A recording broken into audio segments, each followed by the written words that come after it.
কথিত উন্নয়নের নামে রিজার্ভ লুট করে ধরা খেল হাসিনা। দেশে বরাবরই দুর্ভিক্ষের পরিস্থিতি বিরাজ করছে। রিজভি, এবার দেখবেন বিস্তারিত সংবাদ।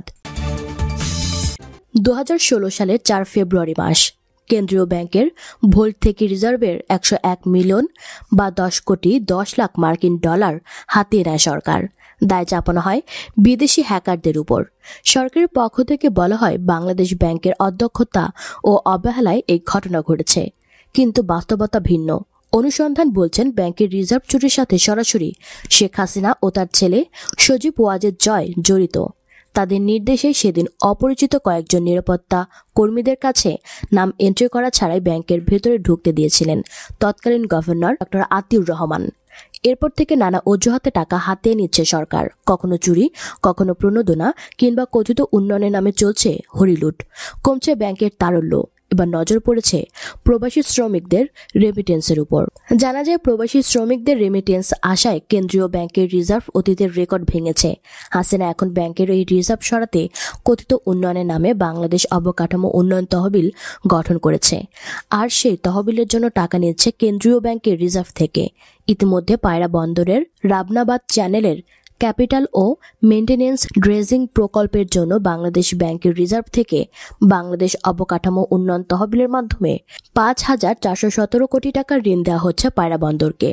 দেশের অসাধু ব্যবসায়ীরা বিভিন্ন ব্যাংক থেকে মোটা অঙ্কের লোন নিয়ে এখন এগুলো আর ফেরত দিচ্ছে না, যার কারণে অনেক তফসিলি ব্যাংক এখন তারল্য সংকটে ভুগছে। আর বাংলাদেশ ব্যাংকের রিজার্ভে টাকা রাখা হয় আপৎকালীন সময় পার করার জন্য। অনেক সময় বাংলাদেশ ব্যাংকের রিজার্ভেও যথেষ্ট পরিমাণ টাকা থাকে না লোন দেওয়ার জন্য। রিজার্ভে যথেষ্ট পরিমাণ টাকা থাকলে ব্যাংকগুলো আর বড় ধরনের সংকটে পড়ে না। কিন্তু শেখ হাসিনা এখন কথিত উন্নয়নের নামে কেন্দ্রীয় ব্যাংকের সেই রিজার্ভে আবার হাত দিয়েছে। 2020-21 সালের যে উচ্চভিলাষী বাজেট করেছিল সরকার, সেই বাজেটের ঘাটতি পূরণের জন্য সরকারকে ব্যাংক থেকে অনেক লোন নিতে হয়েছে। এখন আবার কথিত উন্নয়নের নামে রিজার্ভের টাকা অন্যত্র সরাচ্ছে। খোঁজ নিয়ে জানা গেছে দেশের বাণিজ্য ব্যাংকগুলোর অবস্থা এখন খুবই খারাপ। সরকার বিগত 12 বছর ধরে ব্যাংকগুলো থেকে বিভিন্ন কৌশলে টাকা নিচ্ছে। পদ্মা সেতুর জন্য সরকার ব্যাংকগুলো থেকে মোটা অঙ্কের টাকা নিয়েছে, কিন্তু এসব তথ্য কখনো প্রকাশ পায়নি। তারপর বিভিন্ন বাণিজ্যিক ব্যাংকের চেয়ারম্যান ও এমপি পদে শেখ হাসিনা তার পছন্দের লোকদেরকে বসিয়ে হাজার হাজার কোটি টাকা সরিয়ে নিচ্ছে, যার ব্যাংকগুলো একেবারে ফতুর হয়ে গেছে। বিশ্লেষকরা বলছেন সারা দেশে শত শত কথিত উন্নয়ন প্রকল্প উদ্বোধন করে টাকার অভাবে সেগুলো এখন আর বাস্তবায়ন করতে পারছে না। লুটপাটের জন্য এখন আবার কেন্দ্রীয় ব্যাংকের রিজার্ভে হাত দিয়েছে শেখ হাসিনা। তারা হাস্যরস করে বলছেন, কথায় আছে বিড়াল যদি একবার পাতিল থেকে দুধ খাওয়ার স্বাদ পায়, তাহলে সে বিড়াল আর ঘর ছাড়ে না। চুরি করে হোক কিংবা মেউ মেউ করে ঘরের মানুষের জুগিয়ে হোক, দুধ তাকে খেতেই হবে। বাংলাদেশের কেন্দ্রীয় ব্যাংকটাও এখন মানুষের নামের সেই বিড়ালের চোখে পড়েছে। তারা চুরি করে হোক কিংবা কথিত উন্নয়নের নামে হোক, টাকা এখন নিতেই হবে। ব্যাংকটাকে খালি না করা পর্যন্ত তারা নিস্তার হবে না। অপরদিকে দেশের বরাবরই দুর্ভিক্ষের পরিস্থিতি বিরাজ করছে বলে মন্তব্য করেছেন বিএনপির সিনিয়র যুগ্ম মহাসচিব অ্যাডভোকেট রুহুল কবির রিজভী। জাতীয় প্রেস ক্লাবের এগ্রিকালচারিস্ট অ্যাসোসিয়েশন অব বাংলাদেশ আয়োজিত জ্বালানি তেল, সার ও নিত্য প্রয়োজনীয় দ্রব্যমূল্য বৃদ্ধি, বিপর্যস্ত কৃষক, কৃষিখাত ও জনজীবন শীর্ষক সেমিনারে তিনি এসব কথা বলেন। তিনি বলেন, সংকটকালে খাদ্য উৎপাদন অনিবার্য। মহামারীর কারণে দেশে খাদ্য সংকটের সম্ভাবনা রয়েছে। দেশে বরাবরই দুর্ভিক্ষের পরিস্থিতি বিরাজ করছে। ক্ষুধা পরিস্থিতি এতটা ভয়ঙ্কর যে মা তার সন্তানকে বিক্রি করতে বাজারে নিয়ে আসছে, অথচ ক্ষুধা নিয়ে রাজনীতি ও মানুষের সাথে নির্মম উপহাস করা হচ্ছে। রিজভী বলেন, দেশের প্রত্যন্ত এলাকার কৃষি উন্নয়নে ক্ষুদ্র ঋণ কার্যক্রম গুরুত্বপূর্ণ অবদান রেখেছে। শহীদ প্রেসিডেন্ট জিয়াউর রহমান 78-79 সালে গ্রামীণ উন্নয়নের ওই সময় 100 কোটি টাকা বরাদ্দ দিয়েছিলেন। সেই থেকে শুরু হলো গ্রামের সমৃদ্ধি। কেবল জনদরদি শাসক হলেই কেবল জনগণের কষ্ট অনুভব করে তাদের জন্য কল্যাণমূলক কাজ করা যায়।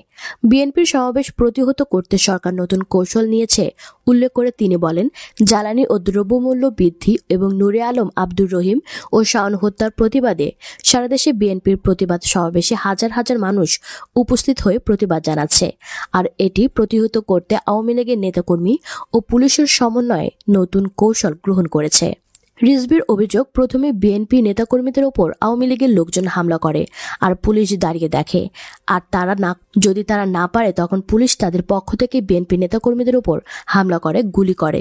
আবার লন্ডনে যেন প্রধানমন্ত্রীর সফরের সময় প্রতিবাদ না করা হয় এজন্য যুক্তরাজ্য বিএনপির সাধারণ সম্পাদকের গ্রামের বাড়িতে অগ্নিসংযোগ করা হয়েছে, যা সরকারের শীর্ষ পর্যায়ের নির্দেশেই হয়েছে। তবে এভাবে আন্দোলন বন্ধ করা যাবে না। আওয়ামী লীগ সাধারণ সম্পাদক ওবায়দুল কাদেরের বক্তব্যের সমালোচনা করে রিজভী বলেন, আজকাল আওয়ামী লীগের নেতারা মিথ্যার কোরাস গাইছেন। বিএনপি মহাসচিব আওয়ামী লীগ আমলের সাথে পাকিস্তানের তুলনা করেছেন, এতে তাদের খুব লেগেছে।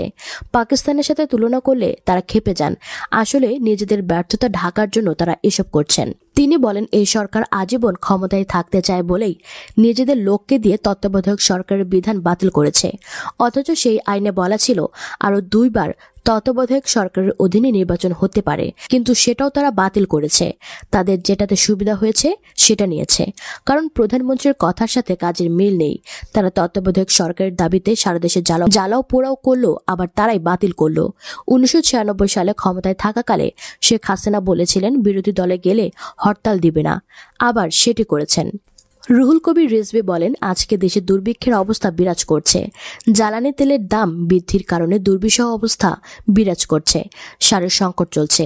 জামালপুরে সারের দাবিতে বিক্ষোভ করতে গিয়ে খোদ আওয়ামী লীগের একজন নেতাকে বহিষ্কার করা হয়েছে।